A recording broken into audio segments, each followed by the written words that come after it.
नमस्कार दोस्तों, welcome to the session for today. तो आज जो हम टॉपिक डिस्कस करने जा रहे हैं वो ज्योग्राफी का, वो है प्रेशर बेल्ट्स और प्लेनेटरी विंड सिस्टम। और बहुत ही सिंपल टॉपिक है, बहुत ही इंटरेस्टिंग टॉपिक है जिसको आज समझेंगे एग्जैक्टली प्रेशर बेल्ट्स को और विंड सिस्टम को, कैसे विंड चलती हैं और विंड्स के नाम क्या है। काफी रेलेवेंट है ये टॉपिक हमारे यूपीएससी के पेपर्स के लिए। सीडीएस सीएपीएफ और एनडीए में हमेशा इस टॉपिक से क्वेश्चन आता ही है।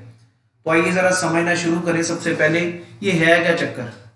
सबसे पहले मैं बताना चाहूंगा कि यार प्रेशर होता क्या है, एटमॉस्फेरिक प्रेशर होता क्या और किस चीज पे डिपेंड करता है। आप लोगों ने सुना होगा बचपन में यार pressure, normally word pressure which means force upon area. I hope you must have heard about this word. Force upon area is basically pressure. और यहां पर फोर्स किस चीज की है? एटमॉस्फेयर की, हवा का। जितना ज्यादा हवा है ऊपर उसका फोर्स लग रहा है upon area, that is what we call it as pressure. और ये प्रेशर का जो यूनिट है वो बेसिकली बार होता है। और इसको मेजर करने के लिए इंस्ट्रूमेंट जो यूज करते हैं वो है बैरोमीटर। ये तो बेसिक फिजिक्स होगी, लेकिन चीजें कुछ और भी है जो समझ नहीं है कि दोस्त ये जो प्रेशर है, मैप के ऊपर अगर आप ये लाइंस को ज्वाइन करो, the places with equal pressure, समझ लो यहां पर प्रेशर ये 10 बार है, यहां पर भी 10 बार है, यहां पर भी 10 बार है, तो इन लाइन को जो जोड़ेगा इसको हम कह देते हैं आइसो बार। क्लियर है जी। और ये जो प्रेशर है बेसिकली डिपेंड काफी फैक्टर्स पे करता है, लेकिन one of the prominent factor जो हमें ज्योग्राफी में समझना है, इस चीज को भी समझिए। एटमॉस्फेरिक प्रेशर डिपेंड करता है टेम्परेचर पे। जितना ज्यादा हवा का टेम्परेचर होगा उतना कम प्रेशर होगा, ये चीज याद रख लीजिएगा। क्लियर है। जितना ज्यादा एयर का टेम्परेचर होगा उतना कम प्रेशर होगा। क्यों? एग्जांपल समझ लीजिए। आपने सुना होगा गर्म हवा हमेशा उड़ती है ऊपर को धुएं की तरह, so that means it will the air will rise above, so that means low pressure on the surface. और अगर हवा ठंडी है तो टेम्परेचर लो है तो प्रेशर क्या होगा? हाई। और ठंडी हवा नीचे को बैठती है, so that will cause high pressure. So in a sense, जब भी टेम्परेचर ज्यादा तो प्रेशर लो, जब टेम्परेचर कम तो प्रेशर हाई। ये मैं समझ रहा हूं कि सभी को ये पॉइंट क्लियर हो चुका, प्रेशर का पर्पस और प्रेशर का मतलब। क्योंकि ये चीज समझना बहुत जरूरी है for understanding the coming topic of wind system. ये बेसिक चीजें हैं जो मैंने पहले समझानी चाहिए। Atmospheric pressure. अब यार पृथ्वी पे ना, इसी प्रेशर के बेस पे ना 7 प्रेशर बेल्ट्स बन जाती हैं। You just need to know this thing. 7 pressure belts which are formed on the earth surface. 0, 30, 60, 90।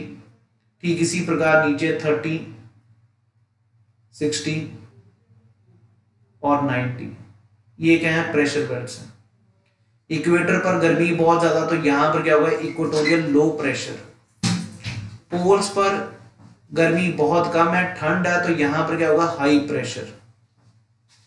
So you can say polar high pressure belt, this is equatorial low pressure belt. Then we have this tropical high pressure belt and then temperate low pressure belt. तो मैं अभी समझाऊंगा क्या चीज है। ये तो आपको समझ आ गया, इक्वेटर पर गर्मी है तो लो प्रेशर होगा, यही हमने समझा अभी। और पोल्स पे ठंड है तो यहां पर हाई प्रेशर होगा। लेकिन ये बीच में जो ट्रॉपिकल 30 और 60 पे जो प्रेशर बेल्ट्स बन रही हैं, इनको कहा जाता है ड्यू टू रोटेशन। अर्थ की रोटेशन के कारण यहां पर प्रेशर बेल्ट्स इमर्ज होती हैं अपने आप ही, सेम नीचे। तो टोटल अगर बात करें तो 7 प्रेशर बेल्ट्स बन रही हैं जो अभी तक हमने समझा। Number 1 is 0 degree, then 30 degree north, 30 degree south, this is high pressure belts, this is low, then low pressure belt and then high pressure। तो ये टोटल 1, 2, 3, 4, 5, 6, 7 प्रेशर बेल्ट्स हैं जो पृथ्वी पे बन रही हैं। और विंड हमेशा मूव कैसे करती है? High pressure to low pressure. अभी ये चीज समझेंगे। पहले प्रेशर बेल्ट सभी को समझ आ गया, ये सेल्स सब कुछ अभी समझाऊंगा। We will have a very good clarity about this topic. और मैं इतना क्लियर कट कहूंगा, कोई एनडीए वाला हो, सीडीएस वाला हो, सीएपीएफ वाला हो, इस वीडियो से आपको प्रॉपरली समझ आ जाएगा, और कोई भी आप यूपीएससी का प्रीवियस या चाहे आईएएस का वो क्वेश्चन कर सकते हैं। तो ये प्रेशर बेल्ट्स का लॉजिक समझ आ गया, 7 प्रेशर बेल्ट्स बनती हैं ड्यू टू टेम्परेचर, ये चीज। अब यार अगली चीज जो समझनी है वो काफी इंपॉर्टेंट है, वो होता क्या है कि विंड की चीज क्या है, विंड होती क्या है? विंड होती है horizontal movement of air, horizontal movement of air is basically wind. Am I clear to all of you? जब हवा हॉरिजॉन्टली मूव कर रही है तो उसको विंड कहते हैं, पहला पॉइंट। तो ये विंड समझ आता। अगर हवा वर्टिकली मूव कर रही हो तो उसको कहा जाता करंट, उसको क्या कहा जाता? करंट। ये भी याद रखिएगा।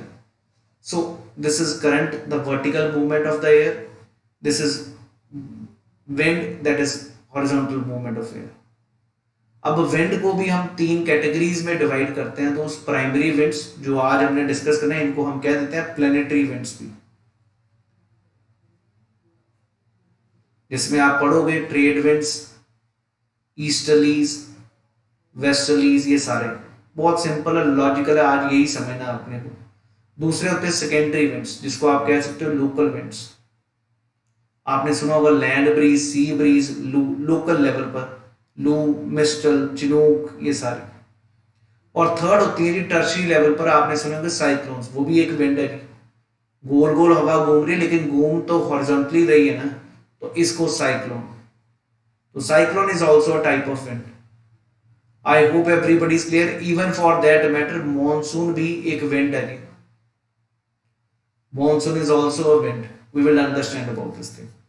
तो मेरे भाई प्रेशर बेल्ट हमने समझी, विंड का समझा, पर विंड चलती कैसे, किस बेसिस पे चलती है, ये चीज याद रखिएगा। विंड हमेशा हाई प्रेशर से लो प्रेशर की तरफ चलता है।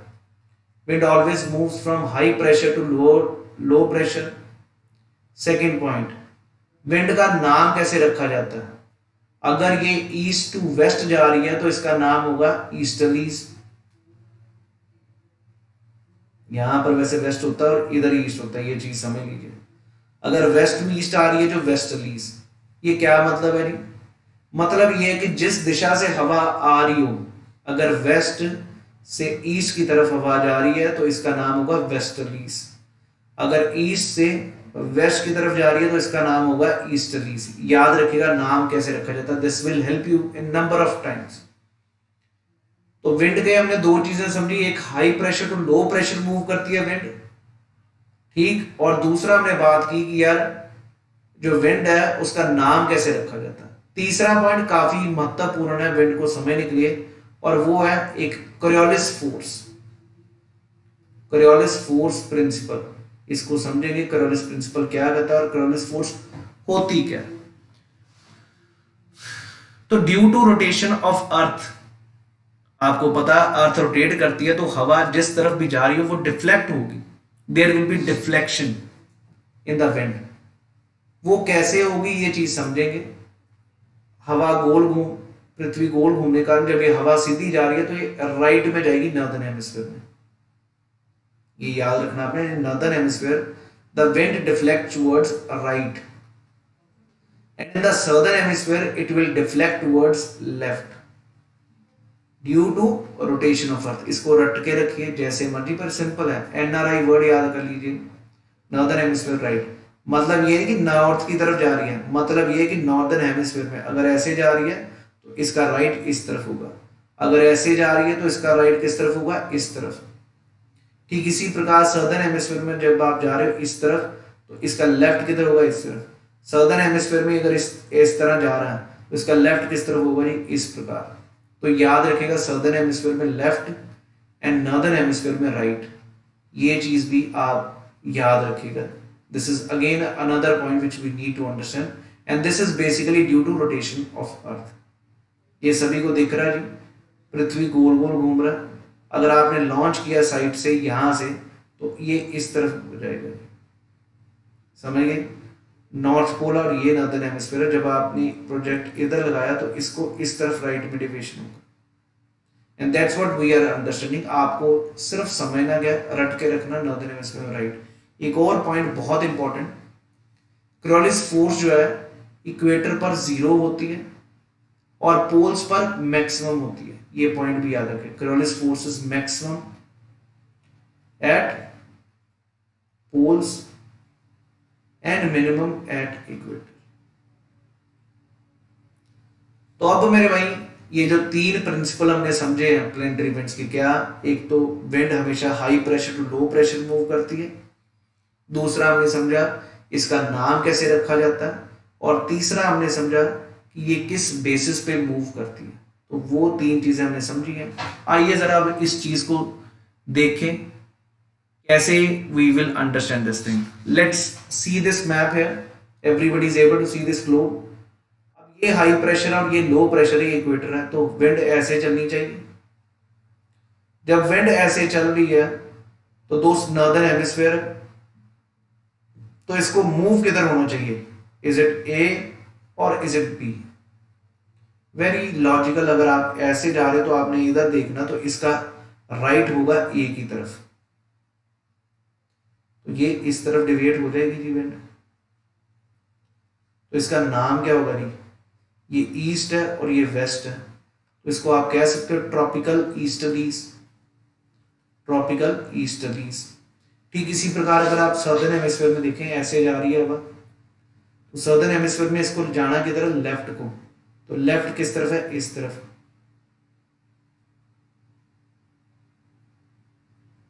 तो ये क्या हो गया, this is toward from east towards west, तो सेम ट्रॉपिकल ईस्टर्लीज। इसका असल में नाम क्या है, ट्रेड विंड्स, और ट्रेड विंड्स को आप क्या कहोगे, tropical easterlies. I hope everybody is very clear about this thing now. Tropical easterlies सभी को समझ आ चुके हैं, from this side towards west side, so that's what we call it as tropical easterlies।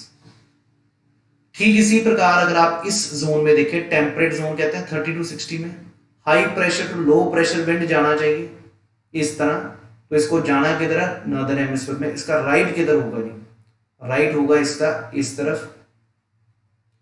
तो आप कह सकते हैं टेम्परेट एरिया में हवा चलती है वेस्ट टू ईस्ट, तो इसका नाम क्या होगा जी, वेस्टर्लीज।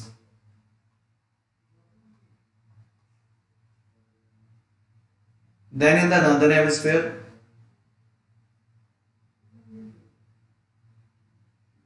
इसको किधर जाना है, नॉर्दर्न हेमिस्फीयर में राइट को, तो दोस्त क्या होना चाहिए, इस प्रकार। So in the polar we have polar easterlies. तो मैं समझ रहा हूं कि सभी को ये चीज एटलीस्ट समझ आ गई। 0 to 30 में आपको ट्रेड विंड्स है, विंड की डायरेक्शन, 30 to 60 में वेस्टर्लीज है, और 60 to 90 में पोलर ईस्टर्लीज। अभी कुछ और चीजें बहुत इंटरेस्टिंग जानेंगे जो अभी तक हमने देखा। तो ये ट्रेड विंड्स क्या है, tropical easterlies, then westerlies and the polar easterlies. That's what is happening. 0 to 10 के 30 के बीच में tropical easterlies trade winds, 30 to 60 के बीच में वेस्टर्लीज, और 60 to 90 के बीच में polar winds. I hope you people are clear about this thing. तो ये एक डायग्राम है जो मैंने समझाना था। ये बेसिकली वही चीज हम समझ गए। ट्रॉपिकल एरियाज में ऐसे हवा जा रही है, ठीक है जी, इनको ट्रेड विंड्स कह रहे हैं, ईस्ट टू वेस्ट की तरफ। एक चीज आपने समझी है, जहां पर ये दोनों आपस में कन्वर्ज हो रही हैं, इस एरिया को, लिए लो प्रेशर बेल्ट को जो इक्वेटर का ऊपर है, इसको क्या कहते हैं, ITCZ, inter tropical convergence zone. इसी को 5 डिग्री ऊपर 5 डिग्री नीचे क्या कहते हैं, ITCZ, and this is a low pressure belt. इसी का दूसरा नाम है जी, इसको क्या कहते हैं, डोल ड्रम्स। सेम थिंग, डोल ड्रम्स और ITCZ किसको कहते हैं, 5 डिग्री ऊपर 5 डिग्री नीचे, इस बेल्ट को, इस एरिया को, जोन को कहते हैं ITCZ और डोल ड्रम्स। तो याद रखें, इस low pressure belt at equator is basically called as ITCZ and doldrums. ठीक इसी प्रकार अगर हम 30 पे जाएं तो इस हाई प्रेशर बेल्ट को क्या कहते हैं, horse latitudes. Remember this also, they have asked number of times this point, horse latitudes. क्यों कहते हैं हॉर्स लैटिट्यूड, क्योंकि यार यहाँ पर ना किसी टाइम पे अरब घोड़ों का व्यापार करते थे, क्योंकि अरब की कंट्रीज आप देखोगे इसी जोन पे है, और अरब के घोड़े, अरबी घोड़े काफी फेमस है। They use to trade the horses, ship में लेके जा रहे होते थे, लेकिन शिप जब इस जोन पे पहुंचता था, एक हवा इस तरफ एक इस तरफ, तो शिप कुड नॉट मूव। तो what they use to do is they use to throw down the horses in this part, इसलिए इसका नाम है जी horse latitude. I hope everybody is very clear for सिंह। इसी प्रकार अगर आप देखें, ये सभी को समझ आ चुका है। अब अगर एक और चीज यहां पर नोटिस करें, ये क्या हो रहा है, ये जब हवा चल रही है ऐसे, तो दिस इज दिस थिंग, लेकिन लो प्रेशर में होता क्या, हवा ऊपर उठती है, तो ये ऊपर उठ रही है, ये ट्रोपोस्फेयर तक, ट्रोपोपोज तक जाएगी, फिर ये नीचे को बैठ जाएगी। तो ये प्रॉपर एक क्या बन गया, एक सेल बन गया, जिसका नाम क्या है, हेडली सेल। इसी प्रकार अगर आप देखें, हाई प्रेशर के कारण ये नीचे को जा रहा है, ये भी नीचे को जा रहा है, और ये ऊपर को, so this is low pressure, इसका नाम है फेरल सेल। और आखिरी polar cell. I hope everybody is clear. Ferrel cell, Hadley cell, मतलब क्या, हाई प्रेशर का मतलब ही हवा नीचे बैठ रही है दोनों तरफ से, और यहाँ पर इक्वेटर का मतलब ऊपर जा रही है दोनों तरफ से। बिल्कुल सिंपल चीज है, ये जब जाएगी तो इस प्रकार बनेगा। ठीक इसी प्रकार यहाँ से भी ये चीज बनेगी, ठीक इसी प्रकार ये भी एक चीज बनेगी। ये 3 सेल्स हैं। आई hope everybody is very clear. Pressure belt समझ आ गए, बेल्ट सिस्टम समझ आ चुका है। अब अगली चीज हमें ये भी समझना कि दोस्त यहाँ पर विंड्स के नाम है, इन जगहों पे विंड्स के नाम है, वो क्या नाम है उसको समझेंगे। एक्चुअली 40 डिग्री लेटीट्यूड पे अगर आप देखो जमीन है ही नहीं है। अगर आप नीचे जाएं, अभी दिखाता हूँ ये चीजें, ये सभी को समझ आ चुके हैं। Hadley cell, Ferrel cell and polar cell, ये वही चीज जो अभी समझी हमने। ITCZ यहाँ पे, ये 30 डिग्री नॉर्थ पे नीचे हवा बैठ रही है, फिर यहाँ से जब जाके तो ऊपर को जा रही है। इस प्रकार ये सेल बने हुए हैं। आई hope everybody is very clear. अब आइए जरा यहाँ पे, अगर आप देखें यहाँ पर तो 40 डिग्री तक कोई जमीन है ही नहीं ना, 50 पे और कम जमीन है, और 60 पे तो बिल्कुल नहीं। रादर इन विंड्स के नाम है नहीं, इसको कहा जाता है roaring 40s, furious 50s and then shrieking 60s। समझ आ गया जी? ये विंड्स के नाम है जी जो इस लेटीट्यूड पे जा रहे हैं। Roaring 40s, furious 50s and shrieking 60s। और इसकी डायरेक्शन भी अगर आप चेक करो तो भाई 30 to 60 के में एरिया में कौन सी विंड वेस्टर्ली चलती है, तो इनका नाम इस प्रकार होगा। रोरिंग 40 समझ आ गया जी, दहाड़ती है विंड इस लेटीट्यूड पे 40 डिग्री नॉर्थ साउथ पे। इसी प्रकार फ्यूरियस चीख रही है, श्रीकिंग चीखती हुई विंड, तो ये नाम है विंड्स के, याद रखिएगा। सदर्न हेमिस्फीयर में, क्यों, नॉर्दर्न हेमिस्फीयर में तो भाई जमीन है, तो वहां पर तो विंड इतनी फास्ट चलेगी नहीं, तो ये नाम भी 1-2 बारी पूछो। एक और चीज अगर आप इस मैप में नोट करें, ये क्यों बनाया गया है, ये आपको डेजर्ट्स क्यों दिखाए जा रहे हैं, क्योंकि कहा जाता है कि इन प्लेनेटरी विंड्स के कारण ही डेजर्ट वेस्टर्न कोस्ट पे है। अगर आप ट्रॉपिकल एरियाज देख रहे हैं दोनों तरफ, तो what you find, the wind is moving in this way, east to west move कर रही है। जब विंड यहाँ पर तो बारिश करेगी, जब ये विंड ऑन शोर आ रही है, क्योंकि मॉइस्चर लेके आ रही है समुद्र के पानी से, यहाँ पर बारिश करेगी। But as we reach the western coast there will be no rainfall, so this is desert. ठीक इसी प्रकार अगर आप देखो, सहारा डेजर्ट भी वेस्टर्न कोस्ट पे है, मोहावे डेजर्ट जो कैलिफोर्निया मैक्सिको के बॉर्डर पे है, रादर यहाँ पर एक और डेजर्ट है सोनारोन। दोनों इस कोस्ट पे क्यों है, क्योंकि the winds are blowing from east towards west. Same way Atacama desert है, और फिर ये भी ऐसे ही है। इसी प्रकार कालाहारी और नमीब डेजर्ट, और ऑस्ट्रेलिया भी अगर आप देखो तो यार ये ट्रॉपिकल एरिया में वेस्टर्न कोस्ट पर है। तो ये थ्योरी ने आपको ये भी समझा दिया कि डेजर्ट्स आपके वेस्टर्न कोस्ट पे होंगे, ट्रॉपिकल एरियाज में। उसका कारण क्या है, जब विंड चलती है ईस्ट टू वेस्ट, तो ईस्टर्न कोस्ट पे तो बारिश करेगी, लेकिन वेस्टर्न कोस्ट पे नहीं होगी। रादर एक टर्म समझ लीजिए, जब विंड इस तरफ आ रही है तो इसको कहेंगे ऑनशोर विंड्स। जब ये विंड कोस्ट को छोड़ के जा रही है तो इसको कहेंगे offshore winds. This is offshore, क्योंकि कोस्ट को छोड़ रही है, और जो आ रही है इसको कह देंगे ऑनशोर।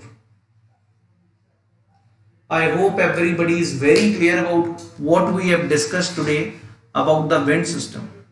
बिल्कुल 1 मिनट में मैं ये सारी चीजें फिर से रिवाइंड करना चाहूंगा। सबसे पहले हमने प्रेशर बेल्ट समझा कि दोस्त प्रेशर बेल्ट्स बनती कैसे, और 7 प्रेशर बेल्ट्स हैं। इक्वेटर पर लो, फिर हाई, फिर लो, फिर हाई, टोटल 7 प्रेशर बेल्ट्स हमने समझी थी। उसके बाद हमने समझा कि विंड चलती कैसे, हॉरिजॉन्टल मूवमेंट ऑफ एयर। और विंड्स बेसिकली 3 प्रकार की हैं। प्राइमरी विंड्स को आज हम डिस्कस कर रहे थे, planetary winds, because they are covering across the planet. आपने देखा ट्रेड विंड्स पूरा प्लेनेट कवर कर रही है, वेस्टर्लीज पूरा प्लेनेट कवर रही है, तो ये प्राइमरी विंड्स हैं। उसके बाद सेकेंडरी विंड्स हमने देखी, लोकल विंड्स, और फिर देखी हमने टर्शरी जो कि साइक्लोन्स है। यही चीज हमने समझी है अभी तक। इसमें विंड्स में प्रिंसिपल कौन से 3 सिद्धांत आपने याद रखने। Wind always move from high pressure to low pressure, and wind is always named on the basis of direction from where the wind is coming. Third thing is Coriolis effect. Northern hemisphere में Coriolis effect right को घुमाएगा, Southern hemisphere में Coriolis effect left को घुमाएगा हवा को। ये चीज हमने प्रिंसिपल समझे। इन्हीं प्रिंसिपल्स को हमने जब प्रेशर बेल्ट्स के ऊपर लगाया तो हमें ये पूरा ट्राइसेलुलर मॉडल स्ट्रक्चर समझ आ गया। ट्राइसेलुलर इसलिए क्योंकि 3 सेल बन रहे हैं, polar cell, Ferrel cell and Hadley cell. So these 3 cells are formed. Everything is very clear to you people, I suppose, with respect to this pressure belts and the cells. यही चीज हमने देख लिया। Descend कर रही है हवा नीचे को क्योंकि ठंडी हवा, और यहां पर ऊपर हवा उठ रही है। ठीक इसी प्रकार यहां पर हवा उठ रही है। तो ये हमने स्ट्रक्चर समझा सारा सेल्स का। ये भी हमने 3 सेल समझे हैं ये सारा, और उसके बेसिस पे हमने समझा कि यार डेजर्ट्स कहां पर हैं, और हमने कुछ विंड्स के नाम पढ़े, roaring 40s, furious 50s and shrieking 60s। आइए जरा एक क्वेश्चन देख लेते हैं। रिसेंट क्वेश्चन था सीएफएफ के पेपर में। Doldrum is what? Number 1 equatorial calms, calm and light winds, roaring 40s, variable both in position and extent. यहां पर अगर आप चेक करो ऑप्शन के साथ एलिमिनेशन, तो सीधा रोरिंग 40s तो आपको पता 40 डिग्री लैटिट्यूड पे है, हवा बहुत तेज चल रही सदर्न हेमिस्फीयर में, तो ये तो डोल्ड्रम हो ही नहीं सकता। डोल्ड्रम का तो मतलब हवा चल ही नहीं रही।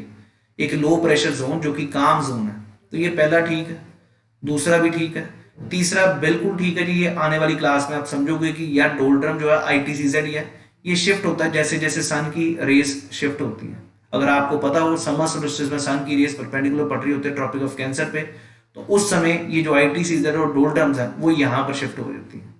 तो shifting is there. So the answer is 1, 2 and 4 in this question. So I hope you people got the concept here. Logic समझ आया सभी को जो हमने पढ़ा आज about the planetary wind system. अगर आपको सच में ये क्लास सही लगे, please hit a like button on this video and please do share with your friends also. We need to reach out to the maximum people who are preparing for defense examinations, who are preparing for state PCS exams, and who are looking for basic knowledge of general studies for examination of UPSC and other examinations. So thank you. Wish you all the best. Jai Hind everyone.